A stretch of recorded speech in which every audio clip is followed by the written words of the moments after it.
off wants it. Share the link.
Okay, we are live on Sunday Night Score. My name is Michael Whittaker, and I am so excited to have a special guest tonight, Jermaine Stegall. Jermaine and I have been friends for quite a while, since I started working in film and TV almost back in the 90s. And Germain is an extremely talented composer.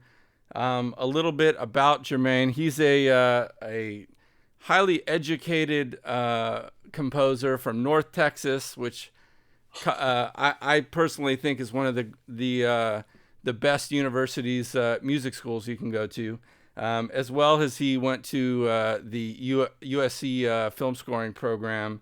And so he is an up-and-coming Hollywood composer, and recently landed the gig scoring Coming to America 2, which is with Eddie Murphy, Arsenio Hall, and I think a bunch of other big-name people. I'm really excited to see that one. It was definitely one of the funniest movies of all time. As well as he conducted on the American Music Awards for Camilo Cabello, and also has scored for Lucasfilms, part of the Star Wars franchise, Our Star Wars Stories, which is amazing, and we'll see some clips from that. And just recently, he did the score for a indie film called Proximity, which we'll talk about that, and how you do film scoring in Hollywood, and kind of his story. So I thought it would be really cool to start out with a clip from I think it's from Proximity, but I could be wrong. Actually, we'll do one called Abduction. This is pretty cool. We'll start out with this clip, and then we'll come back and talk with Jermaine. All right, here we go.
Wow, that was insane, man. That was totally awesome. Welcome, Jermaine Stegall. How are you doing, my friend? Are you in your studio right now? Where are you at? I'm here in the studio right now, and I think, yeah, I'm here. All right. Happy to be alive right now. Yeah, amen to that, man. I'm going on. And so I'm guessing you have been pretty much you live in LA, so you've pretty much been sequestered with your family uh, for the most Yeah, part right now. yeah. There's a point, my studio is not in my home. There was a point where I brought pretty much everything back home to get some work done, and then I unplugged everything and brought it all the way back to where I'm at now. And it seemed like it wasn't working out so well at home Right. in my wife's office. And the kids homeschooling, you know how it goes with the quarantining. Right. But for now we're here, getting as much work done as we can in the next 2 months before I potentially move it again. Okay. By the end of June, Yeah. somewhere, location to be disclosed. Right. Well, Yeah, so you and I go kind of way back. We went to the same church together. That's how we met, yeah, right? yep. And you is your main instrument saxophone? I don't even know my main instrument anymore because, as you said, with undergraduate and graduate school and college, I definitely saxophone was the focus. And there was a point where I felt like being a professional saxophonist, whatever that looked like, was what I was headed towards, I thought. Um, and, after deciding that I wanted to be a film composer before graduate school, um, I'd figure out how to basically increased the training after undergrad because I had no formal training in composition after my 5 years of my saxophone performance degree, which led me to applying to the University of North Texas, which is where I pursued composition, the master's. Okay. But I did do, the North Texas big bands playing saxophone there, but all the Awesome. while doing keyboard. And you remember my whole journey trying to transition to keyboard when we Right. played band together. Yeah. And so that was kind of like, part of the transition. Right. Right. That's awesome. Um, so as far as your transition from, okay, you went to school, you got your music education, but when did you like say, all right, man, I want to like for me, I was maxed out on gigs when I was playing, I was gigging and touring, and I just got to the place where I was like, man, I can't schlep my stuff and do this anymore. Like it just wasn't for me in the long run. I wanted another something different. So I too went back to school for film scoring. Mm. But I made that switch in my brain that like this is what I was going to do, film scoring and music production. So how did that switch for you, and how did you pursue being a film composer? The switch happened right after graduate school. So the entire time I was at North Texas, film composition was always the goal.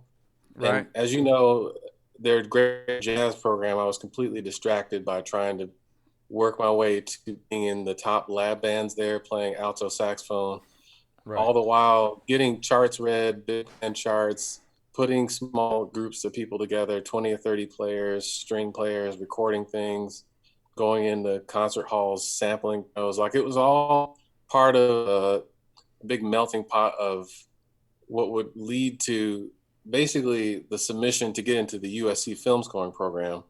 And I felt like that was going to be basically my ticket to get my body to Los Angeles Right. and a reason to stay here, Sure. So, my wife and I got married my last year of school in North Texas.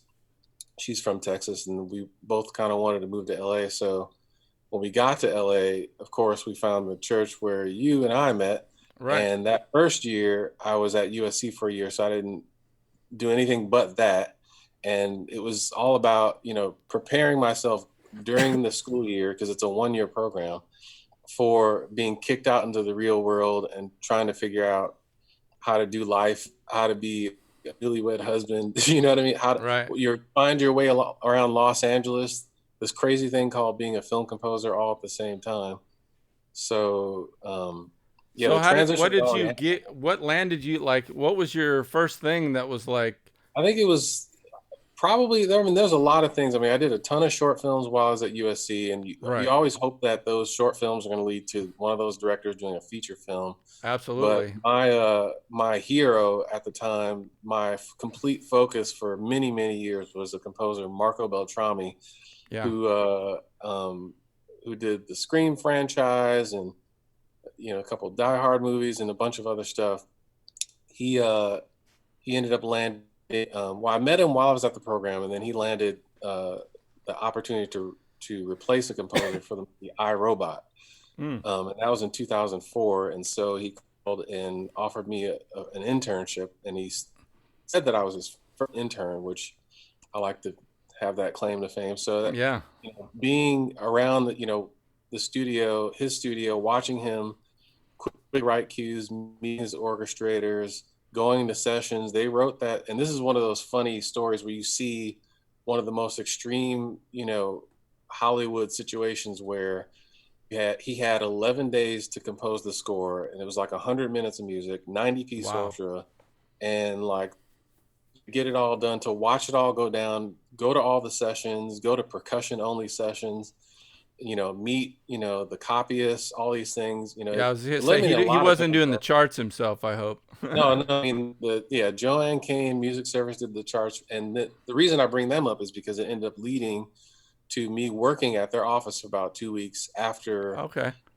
doing the internship with him, and it's like there's yet another avenue. One thing I'll say during our chat, I might be all over because this whole thing is like a big web that kind of relates to each other, Yeah. That's all good. different situations. But after the working at Joanne Kane's music service as a copyist, pulling charts and making copies of scores, I've probably touched that summer. They worked on like Spider-Man 2, The Terminal, The Village, all Wow. these different composers, and additional music cues were coming in from all over. And then I ended up transitioning to working for a TV composer, John Ehrlich, for about 3 years after that. And that took me from 2004 to 2007. And during that time, as far as why I'm explaining that, I worked for this composer part time, and he encouraged me, as some composers do, to work on your short films, work on your student films, work on whatever you're going to work on, commercials, jingles, everything on the side while you're not working for me. Some composers, it's full time and you focus only Right. on working for them, and you don't have time to work on your own short film projects or anything. You're there to 14 hours a day. And with Yeah. him, it was part time. I was to do all these short films and some features here and there for like Yeah. 3 years, while also helping him out in whatever way he wanted help around the studio. What's that? Well, just Yeah. whatever Whatever he you wanted. needed. Yeah. So from there, like, what was your like you landing your own gig? I know. Like, for me, I did a short film for a guy named Stephen Iramlui, who's a really good director, and that landed me a my first film for Lionsgate, and that was like Hmm. Hmm. one of the Leprechaun movies. So Oh yeah. yeah. Did you So do a bunch of those, or? no, I just did one of those movies, but Every time I think of that franchise, I feel like you were the guy from no, I did a I bunch of really wasn't. No, yeah, but what was interesting is I scored Leprechaun Back to the Hood, Yep. which of course I am the first choice for that, right? Yeah, of course. The hood. Yeah. I mean, yeah, it Yeah. was good though. It was a great learning experience, and that also was like a very fast turnaround time. Oh yeah. Um, well, let's kind of just transition to um, okay. So there's a lot of people watching that are interested in learning about what it's like to make a movie. Let's start from the beginning. So you land the gig. Okay. We'll probably talk a little bit about ways you network to find Yeah. work and that sort of thing. But let's go through the process of a composer making a film, because there's a lot of producers out here, great producers, Mm. that are tuning in. They want to know how film scoring works. Mm. You land the gig. The first thing you do is what? I mean, when you get the gig. It's, it's been the gamut. Generally the first thing is you want to, and first of all, it's funny because it's like I'm thinking about like all pandemics considered, like as Yeah. far as whatever's next, like everything, sometimes it's case by case, but typically you'll want to, and this is, you know, our best case scenario is that you're going to get a locked picture, Oh at yeah. which Amen point, to that. we hope that you can, for me, I would hope that I can literally watch the film alone before anyone's talking to me or, Yeah. telling me we want it to be like this or that. And maybe after that point, you have what's called a spotting session with the director and Yeah. or producer, and depending on the level of the movie, maybe there's a music editor and or an editor involved, and you all watch it and talk about where the music could go, places that they've used temp music, temporary music. For those that don't know the terminology, sometimes they temporarily put cues in to see how Yeah. music help the film feel. And that Um, can be a battle, right? Like battling the yeah, temp music because they get used to the yeah, they temp get used music. to it. And You know. sometimes it's interesting. Like right now, like, so I mean, of course, we're going to jump all over. That's all right. With Coming to America too. Um, it's been, and I don't know how much I can say, but basically, as far as temp music, like I was brought on. This is such a rare experience and like a magical blessing. I was brought on before they started shooting. Oh wow. And so part of how I got the gig was they needed music to shoot to on set. And so when I was writing these demos, they only had so much time before like they were about to shoot. And then they started shooting and they were like, this stuff is working, let's just do it. Then it became Awesome. about dressing notes that they needed that were very specific for shooting the movie. And so um, number one, you want to get your music obviously in the cut as early as possible, whether you got the gig or not, because it's going to help everyone understand your voice with the film. Right. But you know, as far as temp music, it's sometimes a guide when they need something that hasn't been created in the world, but it needs to be a conversation starter, basically. That's right. And you Yeah. get some people that are really creative and they don't want to box you in, and they say, look, this is just temp. I just want to start the conversation. And some people, case by case, they I will feel fall like in they love all with say that. it. They all They starts say by that. saying that. Yeah. Yeah, yeah, yeah. I mean, you know the deal. And then you come Um, back to the but a whole, spotting session, yeah, like, okay, so that's where we decide where the music comes in and out of yep, the movie. And I think for people out there watching, it's like we really need to understand what the director's vision, not yep, just ours, but what the director's vision for a film is, and mhm, we're really there to serve that guy and yeah. what his vision is, and so I think the more questions you can ask, like in a spotting session, and the more Right. you understand what they're hoping for and the expectation, the least least problems you'll create for yourself later on, But don't you they're think? they're looking for you to use your voice to say what they want to say, That's basically. right. Yeah, And they want exactly. your input, because some people, I think the people that are really great, they're always like, I'm open to anything in the world. Play me anything you want. And they have an idea and they're not going to like just use anything in the world, but like Right. they will tell you that they're comfortable just listening and starting a conversation and just coming up with an idea. This director on Coming to America, like Craig Brewer, it's been so great because like so many times we'll be talking and he'll just get an idea and he'll just pitch something, and then like all of a sudden it's happening. It's not like, oh well maybe, and oh that would be cool. It's like Right. you're encouraged to try it and then see if it's going to work, and then if it's working, all of a sudden that's what you're doing. I It's think not that's like, important because throwing things up on screen, I feel like we're not everybody is John Williams, So like, the more yeah, you do it, the more experience you have, but there's not always one right answer to uh, right, how right, to yeah. score a scene. And Mhm. we can communicate with different styles and the way we communicate, I feel like just will completely change the dynamic of the audience when they're watching. Right. So that's a great point. Like trying different things out is I think is great. Hmm. Within your time frame. Yeah. Yeah. Um, So so yeah. so as far as like the technology now, so you Hmm. have to go write the music, right? We're done with spotting. What Hmm. Tell me about your technology, your rig, Yeah. what delivering a temp score Hmm. not a temp score, delivering a That's coming mock-up, actually. This is going to be the first time that I'm going to have to actually do a delivery of not temp score, but a basically mock-up, there's going to be with this movie a preview right? for the studio where I have to actually deliver not just here's some cues. I have to make an actual delivery of The whole all the thing. music and reels that I've written to that point in an Wow. organized way, not kind of piecemeal together, which is yeah, that's going to be exciting.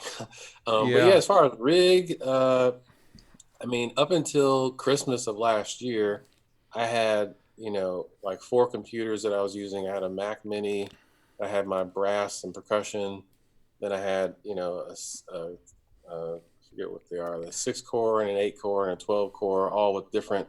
One had a string library on it, one had woodwinds on it, and Are different you things using separated Vienna out. Ensemble Pro, I'm Piano assuming? Ensemble Pro, and I'm always happy to talk to another digital performer user. Every time I see you pull it Oh, up, you're a I, DP I user. smile. Yeah. Nice. Yeah, there's not many of us left. Any, Yeah, um, well, it is an yeah, awesome program. I'm a yeah. huge fan of Digital Performer when it comes to film scoring. I mean, it's I just mean, got film some score, really but cool you're things. producing albums in it, songs, everything. Yeah, I I love do seeing everything in it. because people think they should be nervous, but they. But Yeah. anyway, yeah, digital performer is the main driving DAW, and then Vienna Ensemble. Like I said, Christmas time I got a new computer, which is basically I don't know how many cores it is. It's like 12 or 16 or something Is it a crazy. PC or are you a Mac? The PC is my first PC in many, many, many years, custom Yeah. build, which I went to has. PC as my main machine Oh as yeah, well. Yeah. you Um, liking it? I really do like it. Yeah. Huh? Um, it has been it has been pretty bulletproof for me. Now getting it set up so it works perfectly, like you need a guy, that Yeah, is your guy to make it all work. But I feel like that's kind of in any computer system. yeah. Macs are great. Um, for me, it was the change Mac changing software every Oh yeah. 8 months, and then my plugins being not So compatible. your PC is your main rig too? Yeah, The dock. Oh, okay, okay. yeah. So I have a Mac that's driving the Okay, PC. so your main thing is a Mac. Mm-hmm. Yeah, I went all PC. Oh, Um, okay. let's see, 2 years ago. So Yeah. Yeah, well, apparently, first of all, and then we can talk tech, and I don't know tons about it, but I've always heard that Vienna Ensemble and the PC world, as far as how those machines work, they just there's a seamless way of how they allocate things and hmm how the brains of the machine works. So I yeah, decided to get I've one had that was Vienna strong on enough to both. hold. And this is the first time that because I like to have a large template that holds all the samples at the same time, and I'm not switching back and forth between templates Right, because I might be on a different project and just know that all my sounds are just available whatever project I'm on, whether it right. be like I'm doing a string arrangement or a big orchestra piece. It's the same template, and I just type in what I want, and then those tracks show up, and then I'm only doing that. Well, we'll have to Uh, talk since you're DP. I've spent the last year with my friend Steve Steele developing Composer Tool Pro. Are you familiar with that? The I've iPad heard of it. software. I've heard of it. Yeah, so we've completely done for all the major libraries Composer Tool Pro Mm. templates, so that Oh, okay. your libraries, like all the articulations, are instantly available for you Mm. on your iPad. You just pick it. It's Hmm. pretty cool. Yeah, yeah, Um, but we'll talk about that at another time. yeah. Teach me. Yeah. So okay, so you do the score. They approve it. Let's talk about the next step. actually recording with an orchestra. What's that like?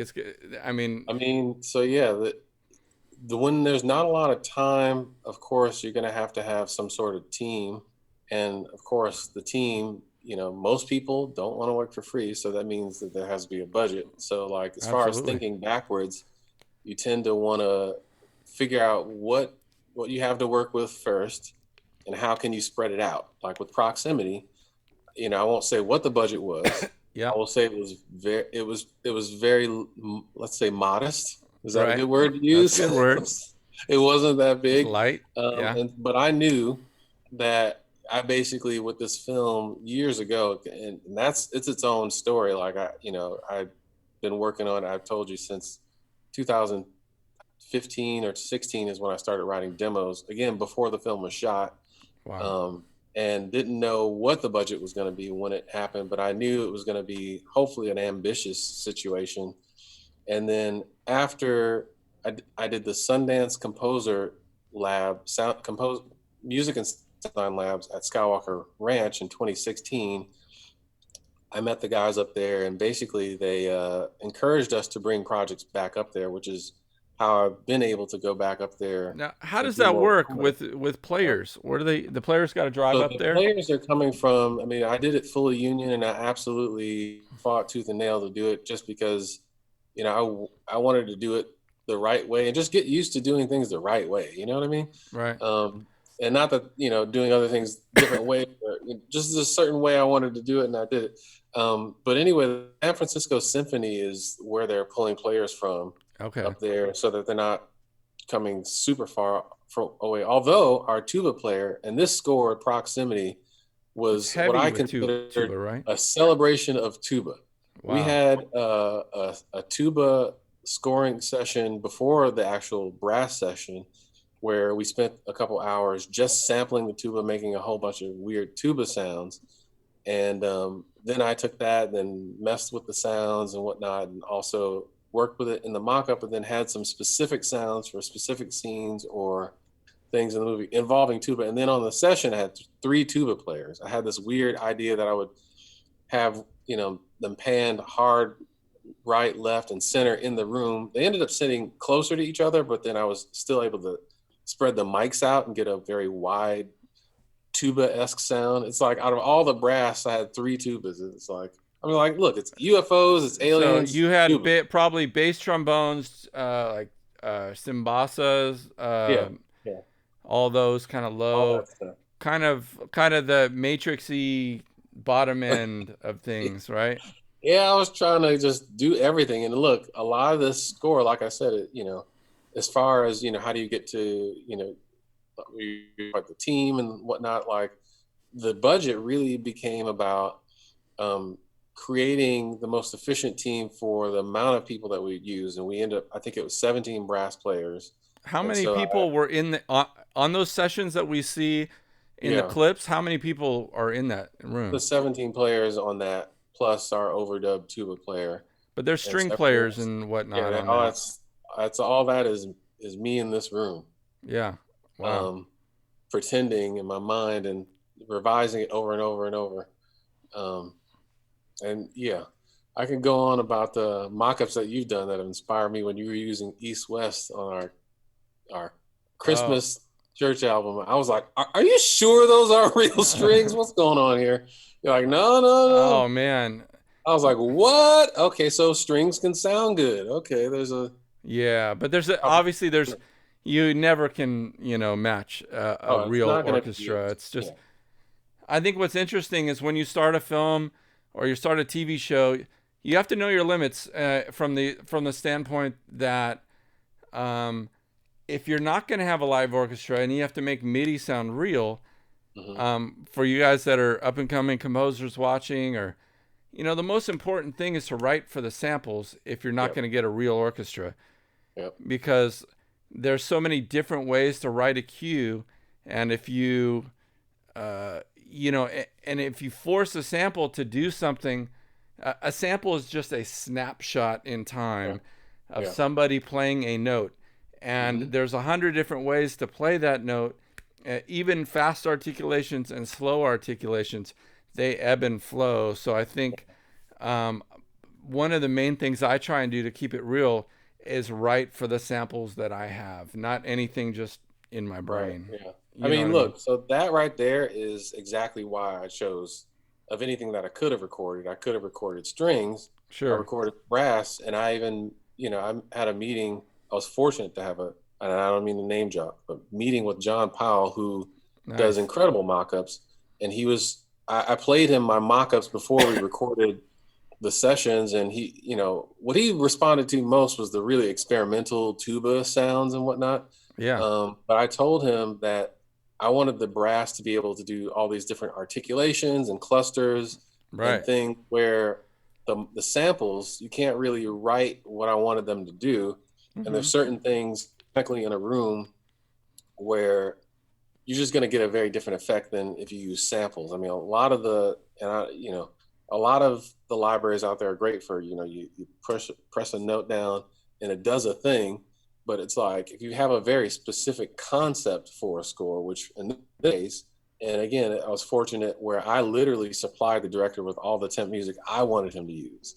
Like, Yeah. I got all these expanded John Williams CDs and was like, use this. And I also wrote music that I was like, I'm writing temp music for you. Use this in the movie. This is what I think it should sound like. And he took everything. He had all kinds of, for like 2 years, he was temping the thing. I mean, like I said, this is a 5-year process. He shot this in I love that. 2017 or 18. Yeah. So as far as temping, like, he let me really influence that, That's so that, and I that's knew what rare. the samples could do as well. Yeah. So, yeah. Well, it would it be cool? Okay, so tell me, Proximity is kind of a sci-fi film. Did it come out like a couple days ago, or is it coming out? Friday. Yeah, It Friday. came out Friday, right? Came out, and it was going to have a small theatrical release, which we were excited about. In the indie world, it's so exciting to have Yeah. something theatrical like that. It's a small film, and the director, he knows that, But it looks legit, man. I saw yeah, the clip. he knows it's ambitious, and I knew that it was ambitious to try to go all the way up to Skywalker and do a Union score for a Where can movie we that. see it? Well, so it's on Apple TV Plus, Amazon Prime, or Amazon Yeah. Video, whatever it's called, Vudu, YouTube Premium, I think Google Play, Google Plus, whatever that's called, Okay.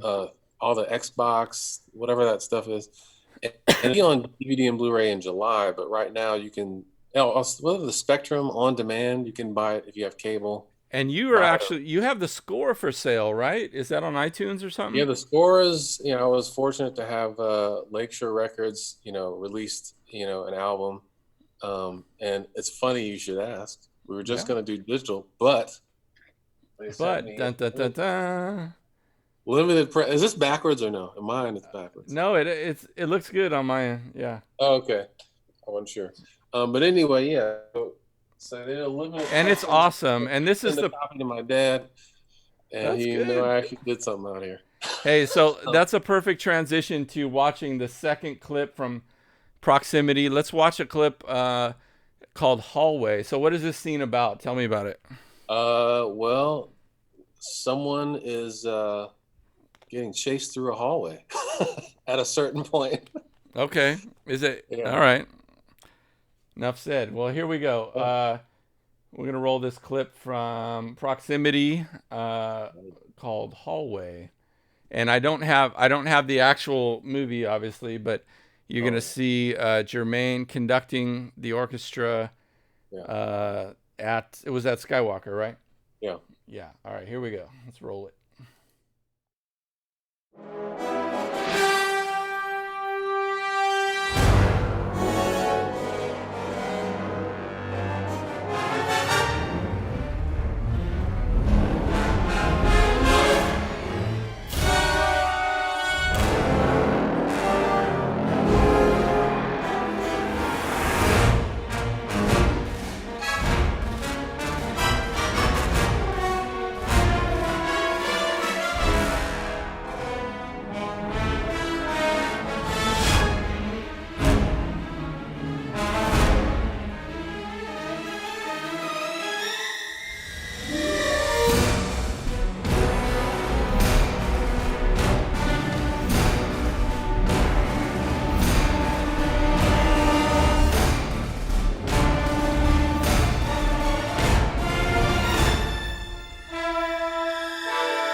Tell what happened.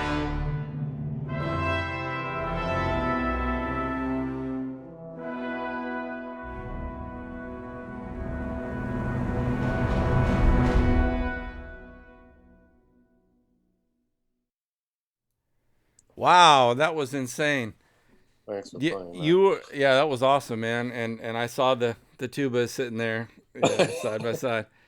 Yeah. Um, what's awesome is you've been able to get some gigs where I feel like without being mean, you can write real music. You know what I Oh, mean? you know what's interesting is I'll say this: some of the demos that I've really started to build up, where I was trying to do what you say, what I think is real music, melodic music, music that shifts and does things, and Yeah, is actually helping propel the story. A lot of that, you know, there's not a lot. Basically, there's not a lot of movies that need that, and so sometimes I'll submit that music for something I think is maybe it'll say sci-fi or whatever, and it's not appropriate because that's the sound of that that's movie. And right. this one is really, the director and I, it's a celebration of the kind of things that we loved Sure. growing up, and you just don't see that. And it's funny, like even like a John Williams type approach. I mean, I hate to use that name, but like Use it, man. name I we, love we got to John. use.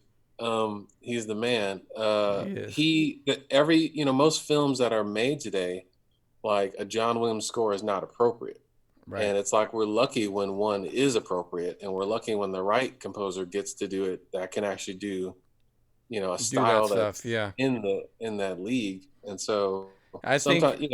yeah. Well, I just think that's a good transition to the thought about being a composer today. Hmm. Um, is part.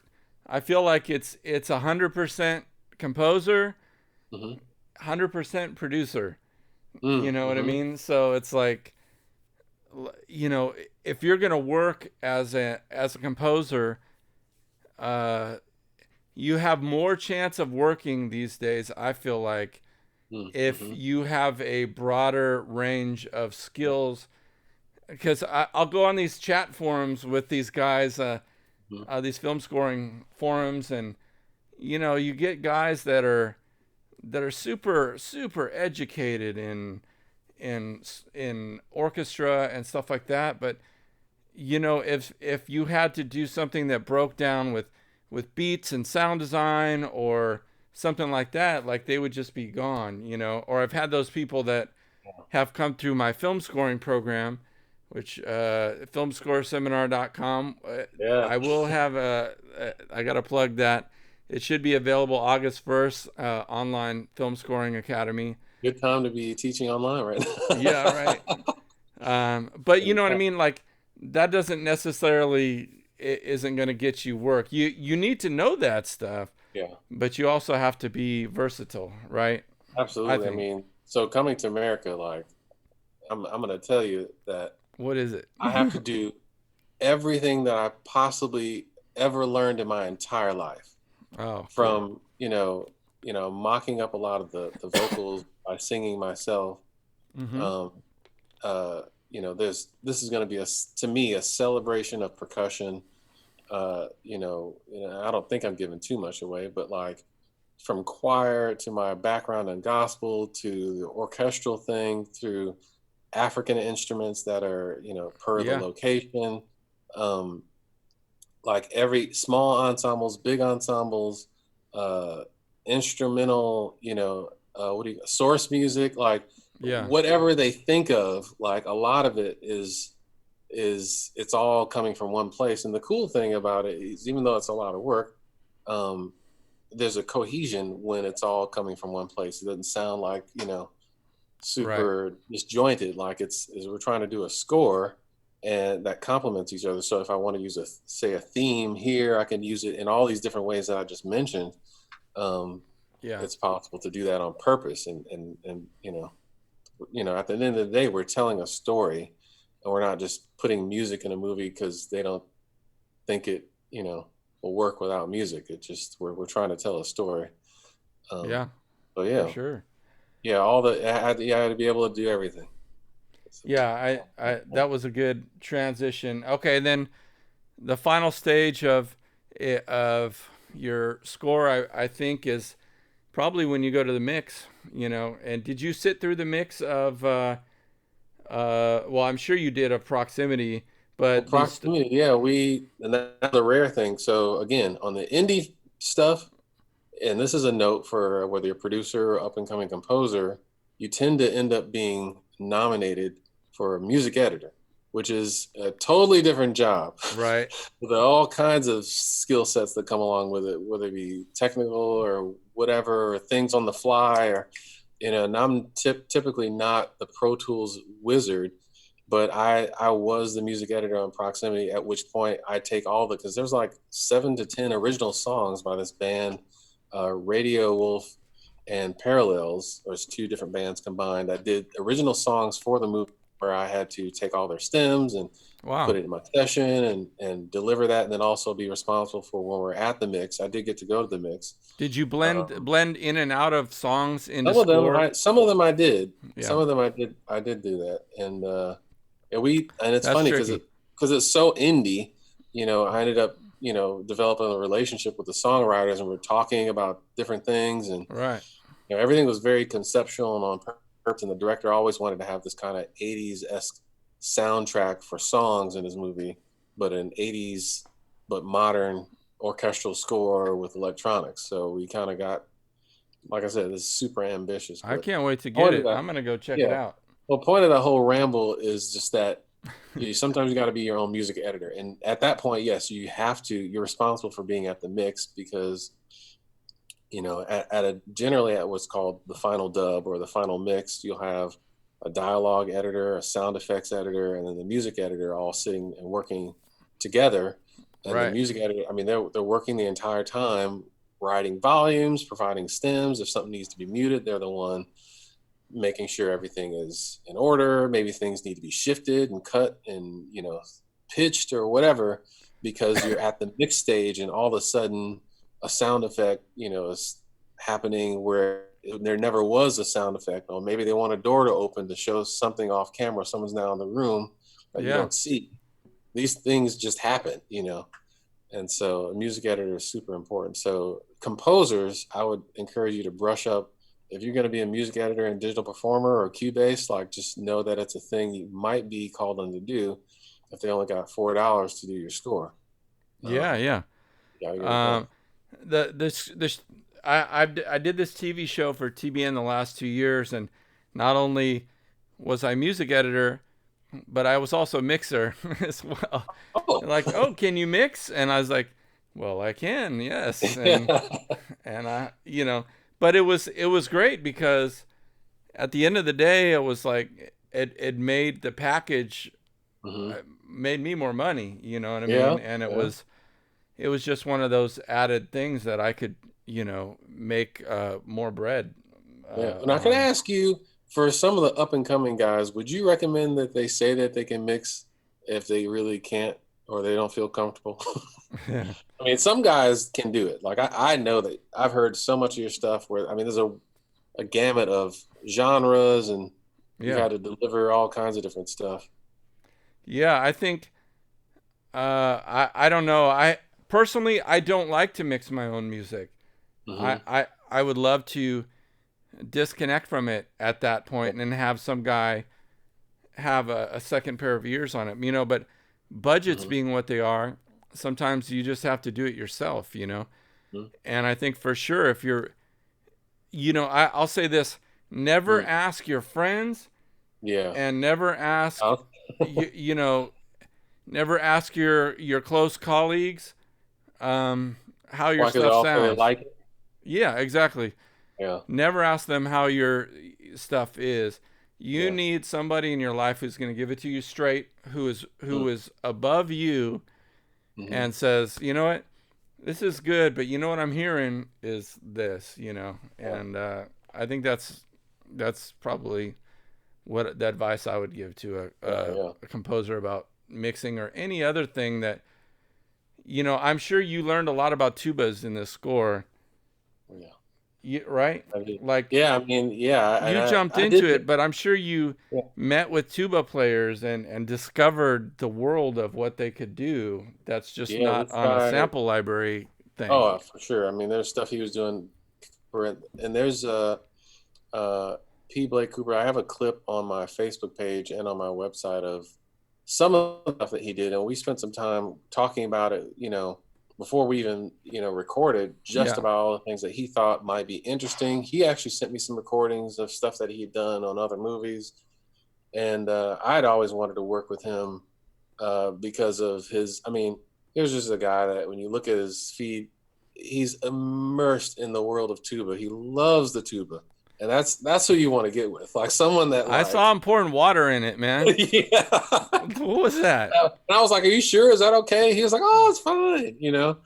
Yeah, Um, that's but he did wild. all this stuff, and so yeah, I learned a lot about it, and it was one of those things. And I've done that before, where it would be like the harp, or like it's I think um, that's awesome. If you could, there's a score. So this short film I also recorded at Skywalker last fall, a movie called Canvas, which the hmm director, he is an animator at Pixar, and he's worked on all their big movies as one of their top animators. And I had this idea to do harp, but live harp. Out of all the things that we could record and pay right? someone a union fee, because there's a specific harpist that I met who does all these crazy things with pedals, and she Mm, has all these electronics, hooked up to her harp. And I was like, we got to just do something with that, because the harp, there's a character in the movie that could service it, but not just playing harp just because you know someone that plays harp. Like, can we do something sure. different? You know? Yeah, and that's awesome. I think that that goes to you know developing your own sound is part of taking some risks and some Risk. Yep. experimentation and the time into learning about instruments and production techniques that will take your music from stuff that sounds generic into Hmm. something that's your own voice. Yeah. And I think you've really done a really nice job on this stuff, man. It sounds Oh, amazing. thank you. Thank Let's you. watch one more clip if you don't mind. Did we do What's Inside yet? We didn't do that one. We Which did that one. I think that one's more of a happy one, right? Yeah, I think it's pretty happy. Is that from Proximity or what is that from? No, this is from something years ago. It's also a short film for a director that this is an animated Animated. thing. Okay. Yeah. And it definitely sounds. I hear John Williams in there. It has that beautiful orchestral, cool voicings and all that kind of stuff. Yeah, let's check it out. All right, this is called "What's Inside." Jermaine Stegall.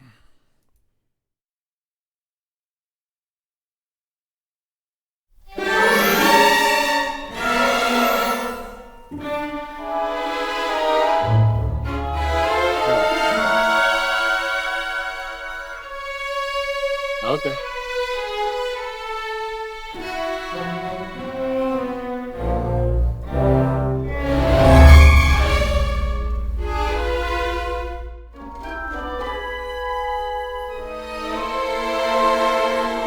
Oh, my wife is texting me.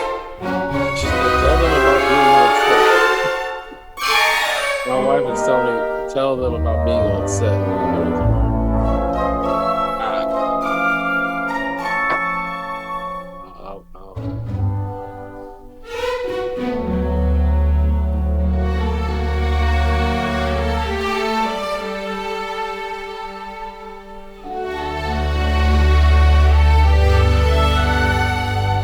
Oh, see, yeah. Oh, I've tried to.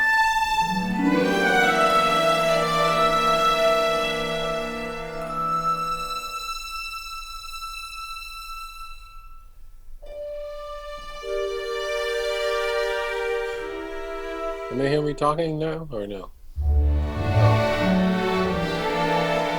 it's another demo session. 65 people.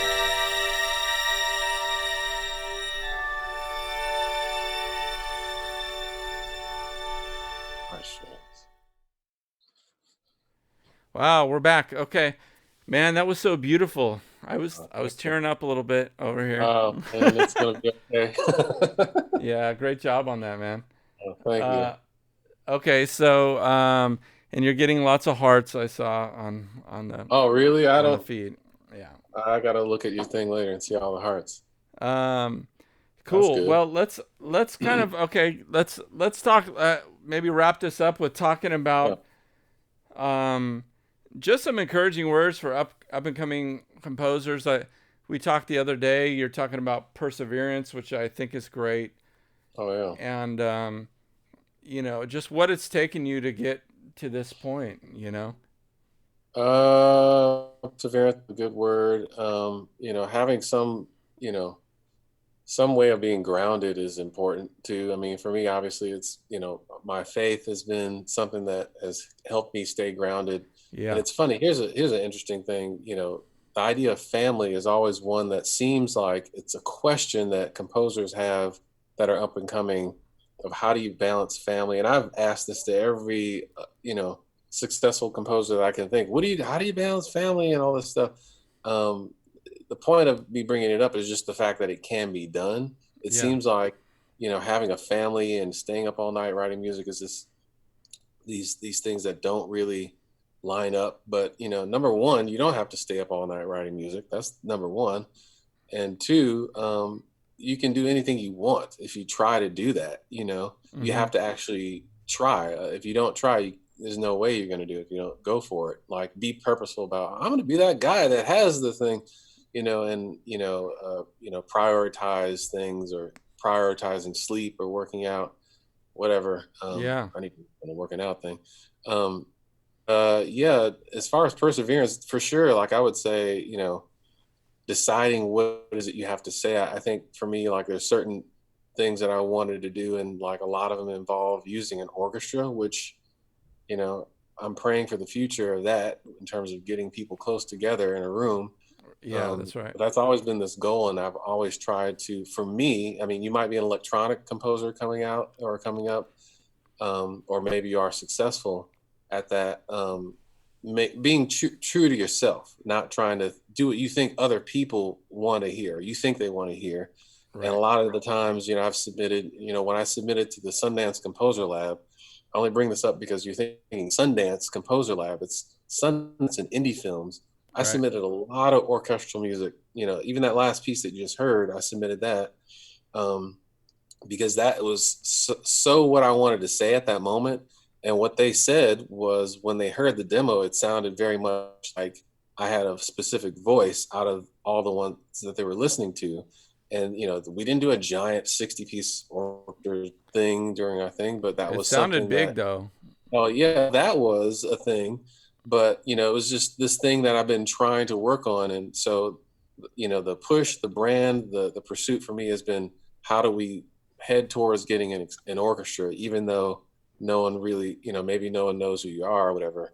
Right. And maybe you want to be the synth guy or whatever. Like I said, studying the stuff, not just spending money on synths, or, those, the modular synths, all those guys. I know a ton of guys. It's a whole world that leads to the other and to the other. And the Right. cool that these, but like really mastering your craft at each one of these things, that is the thing that makes you you.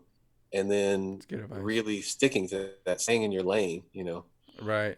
Yeah, I That's, find because I have a production music library that I do a lot of licensing is hmm, what I do, and so I'll get guys that will send me um, stuff that sounds you know like they're rock guys, but they send me stuff that sounds like John Williams, hmm, and it just doesn't sound great. Or they don't understand trailer music and they send me a score and say, hey, this would be great for a trailer. hmm. So they don't understand the trailer world is different, you Such a know. different world. Um, so I just think like you hit the nail on the head when you said learning what you're good at. Hmm, If you have a background in rock or you hmm, have an electronic background, or what's going to differentiate you from hmm. any other the amazingly talented people out there. There's no shortage of talented human beings, that's for sure. So, I I mean, think that's a great thing. scary talent these days. Some scary talent. Yeah, You just go like at a certain point, it's about opportunity yeah, and and also being honest as an artist. yeah. Uh, What? Okay. Real quick, I guess we could end. Oh, somebody asked important books uh-oh. on orchestration or whatever. Took a whole stack of books home because I'm moving part of the. Oh, you did. Yeah, there was one. I can't I'll remember tell you any of one. the I names. love this one. Let's see. I got one. I don't know if you've been through this one. You probably Let's have. see. The Clickbook? Sammy Nestico, Oh. the complete arranger. Oh yeah. I would highly recommend this one. Yeah. It's just brilliant. It's not like your traditional thing. It's more jazz, but he also talks about strings and voicings Mhm. and it's just a real world book that I would Mhm. recommend. I've For that. forgotten. I had a whole thing of books over there. All the film scoring. You go to a composer studio and they have all their film scoring books.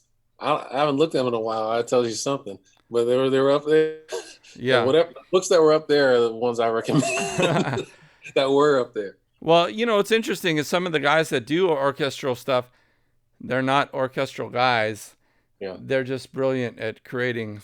I won't name yeah, names, but you know what I'm talking about. Like yeah. they do I mean, orchestral movies, but they're not orchestrators. But yeah. who cares? At the end of the day, they're producers, and they make stuff that works so And they well. know what they want. They know they've. I Yeah. mean, some of that comes with experience. I'm also going to encourage people to either hire your friends or get together with your friends, groups of people. And that's one of the things I was encouraged in undergrad to do is just get people in a room to play your music back to you, on these instruments that you don't play that you can write Yes. for and hear it back because And this if you can get experience your of hands on an instrument yeah, this for yeah, a this month. experience of what, dividing violin sounds like, or having someone play an extreme register on their instrument, Yeah. remembering that either you liked it or you didn't like it is going to inform whether you're going to do it with a sample to be recorded later because you know that You're gonna putting waste two money. keys down here is going to be muddy or whatever.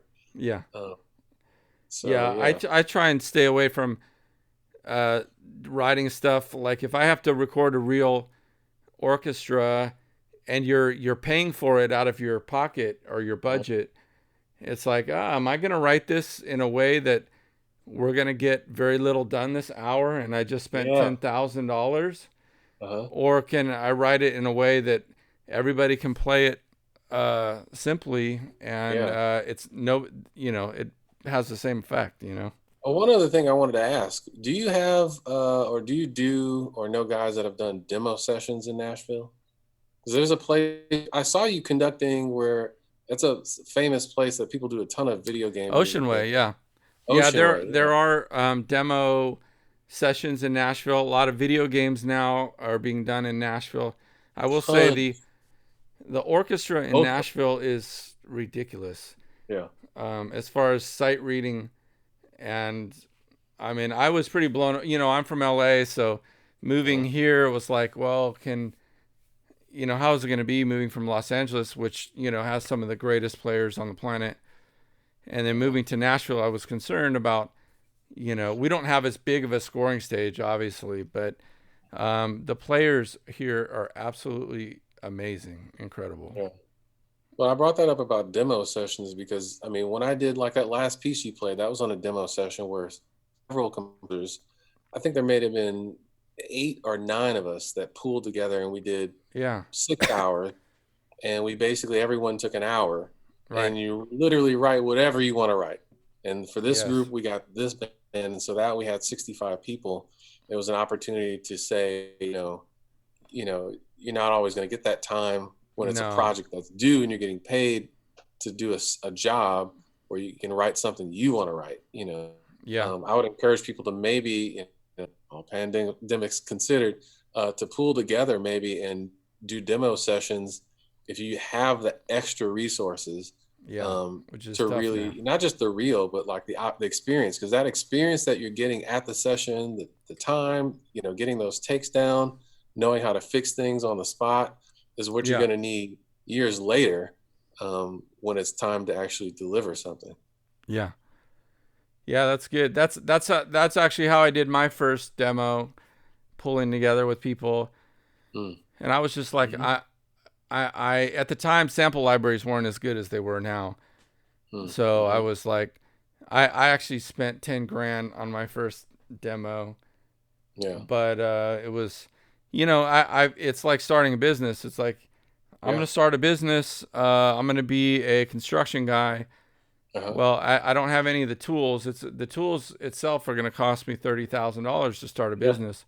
Yeah. So when I looked at $10,000 for a full orchestra demo, it paid for itself ultimately. You got to ask yourself, is this something I really want to do? And if it is, you commit to it and then Yeah, you do it. I mean, that demo that I played with the orchestra, I recorded 7 pieces in an hour.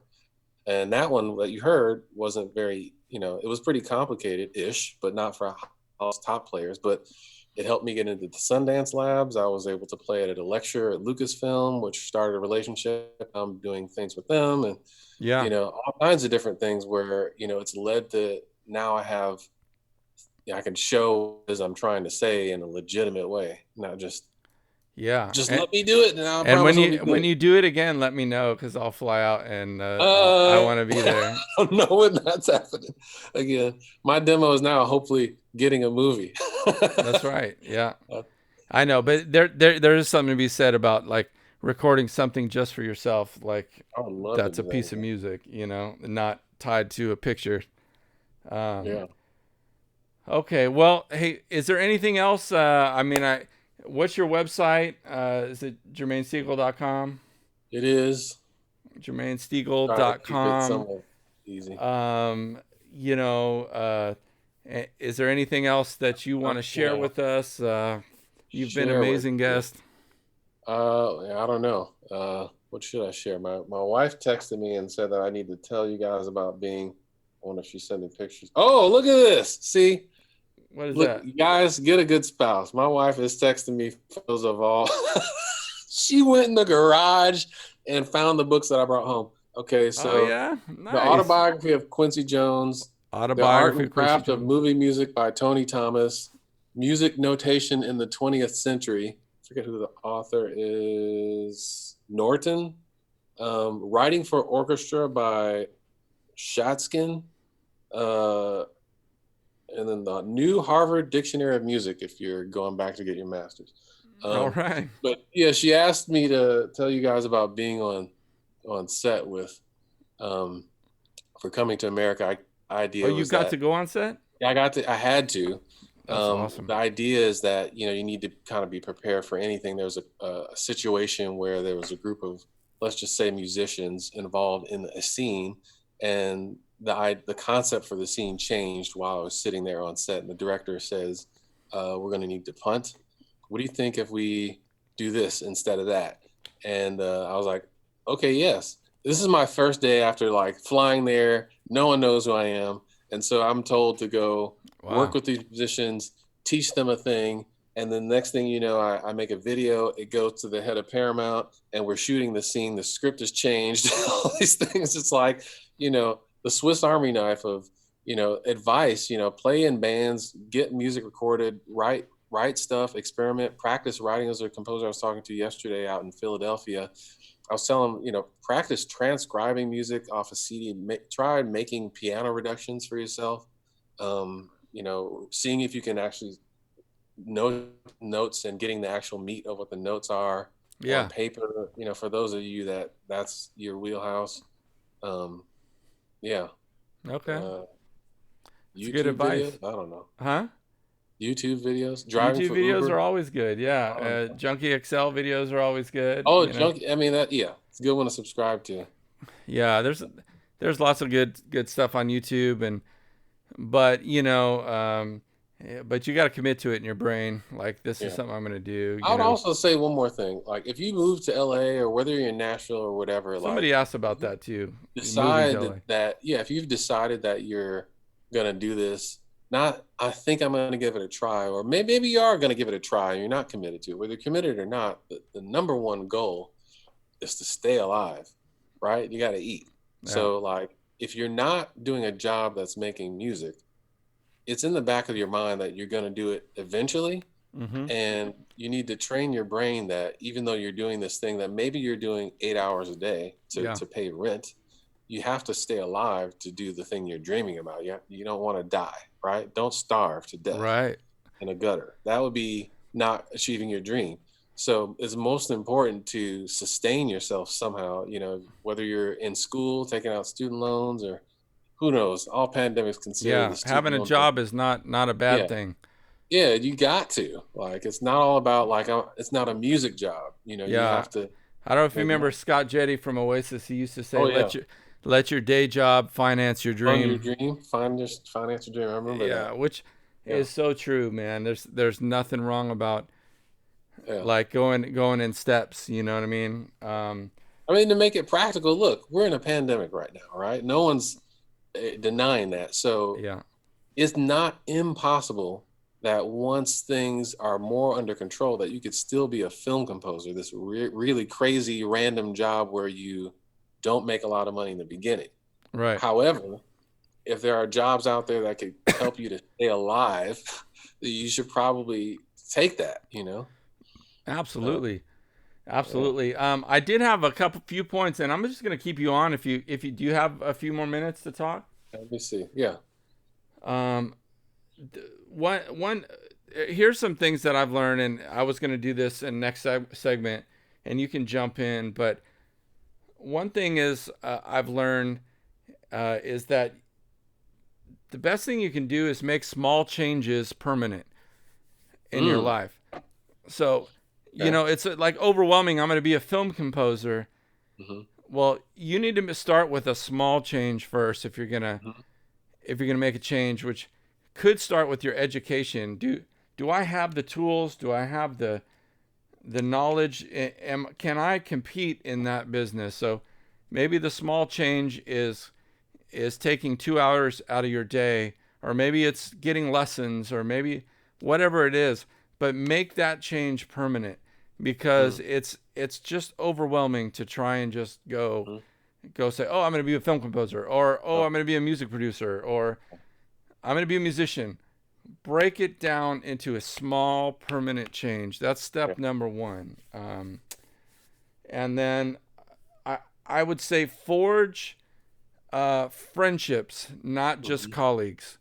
Yeah. Yeah. Um, that is like for me, typically friends hire friends, at the Right. end of the Oh, day. absolutely.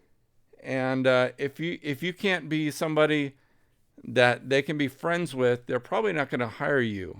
You know, Yeah. so forge friendships, not just being a colleague, or Yeah. uh, because They that's don't how want to you find expect work. people to call you just because they used you before or because you're good, right? Right, right. Yeah, I mean, But, uh, there's so many people that are amazingly talented. I mean, goes on and on and on, But I personally, I record tons of music, mm, not just film and TV music. I record songs for artists and produce. Mostly, I call my friends, because yeah. most all these guys can play what I'm wanting. Right. They're all good. Uh-huh. So I like to work with people who, I care about, and who care about me, and so Yeah. that's just natural in any It's an business. amazing feeling. I think the art is better when you're having a chemistry and Yeah, not just like kind of getting through it. that's right. Yeah. A Um, final point, I think, um, I would say, is write your plan down, and don't mm, float. Um, ooh, you just said something musicians. very, very important. No, I'm gonna tell you guys. My wife and I, in 2015, I think it was, she heard of this thing called the 1 to 5 year business plan, and we started writing these things down on note cards. She said, "Don't judge yourself." And I know I'm a little rambling and all over the place right now, but just Oh yeah, write down ideas you have for what you want to do in the next quarter, yeah, this year, 2 to 5 years, or 1 to 2 years, and then 2 to 5 years. and I just started writing stuff down, and then we categorized it later what I thought I could practically do. And I'm telling you, I wrote down just simple words on each card. I wrote the word Lucasfilm. I wrote the word bad robot. I wrote down Disney.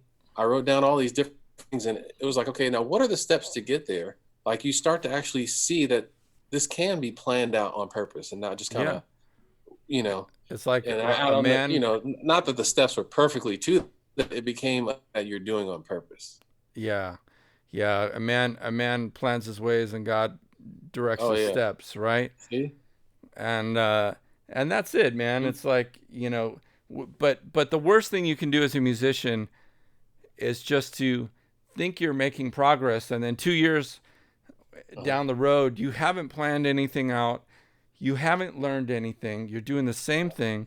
And Yeah, for some people that's cool, man, but for me it's like I want to get to the next level. So uh, I'm constantly learning. I need to plan. I need to get to that next step. And I have to fight myself from yeah, floating because I'm busy.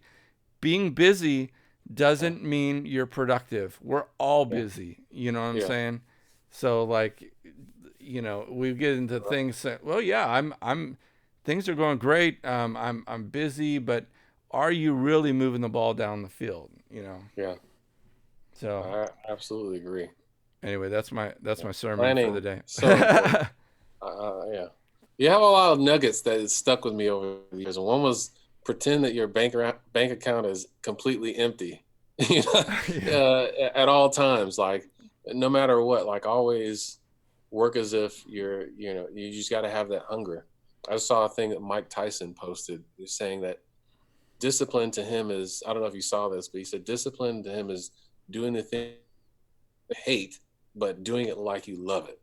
Oh, To wow. get like Yeah. where you want to go. I'm like, wow. I watched him hit a punching bag after it. I'm like, wow. Like I don't know if he hates punching that bag, but Right. I think he loves it. I don't know, a little bit of everything. Yeah. But yeah, Well, Jermaine, brother, it's good to catch up with you, and yeah, thank you so much for taking the time to do this. I'm sure it's going yeah. to be inspiring, and lots of people will watch it down the road too. And So, I just wish you all the best and success. oh, thank you. Yeah, and hopefully Yeah, you too. next time I come back to LA, it'll be open and restaurants will be open, and we can go grab some. Oh yeah. I miss LA Mexican food, so I'm probably gonna Oh really? suggest that. Oh man. Oh, Yeah. we gotta cook something for you. I don't know. Oh, now you're talking. Hey, Maybe next level. barbecue. Barbecue. Oh, I'm in Tennessee, man. So Oh yeah. we got You the too much barbecue. barbecue? Oh, Huh? okay. No, we You got got too barbecue. much. Okay. Yeah. From But there. you can't have too much barbecue. Oh, okay. See that? Okay. We can do this. All right, man. Well, thank you so much. And I'm going Yeah. to sign off here. Let me go back. I'm going to go back to just me on the screen. But I really All right. appreciate you, brother. All right. Well, thanks everybody for listening. Yep. All right. Talk to you, man. All right. Let's go back to camera one. There we are. All right, guys. Hey, if you enjoyed this segment, I'll put this little PayPal me.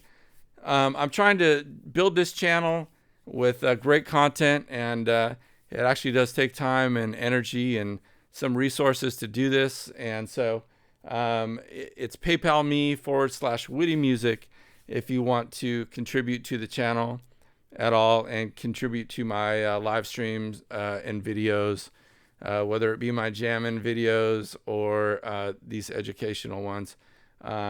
Thank you guys for tuning in, and we will hopefully be back next week and have some fun. I will read your comments. If you have any questions, leave them in the comments. I can get back to you. If you're interested in training to become a film composer, my new film scoring program is going to be at filmscoreseminar.com, and it's going to be available hopefully August 1st. And also for artists and composers, I do have a music licensing company, so I like to hear from you as well and hear what you're doing and how we can maybe help you get your music out there in film and TV. All right. God bless you and have a great night. Talk to you later.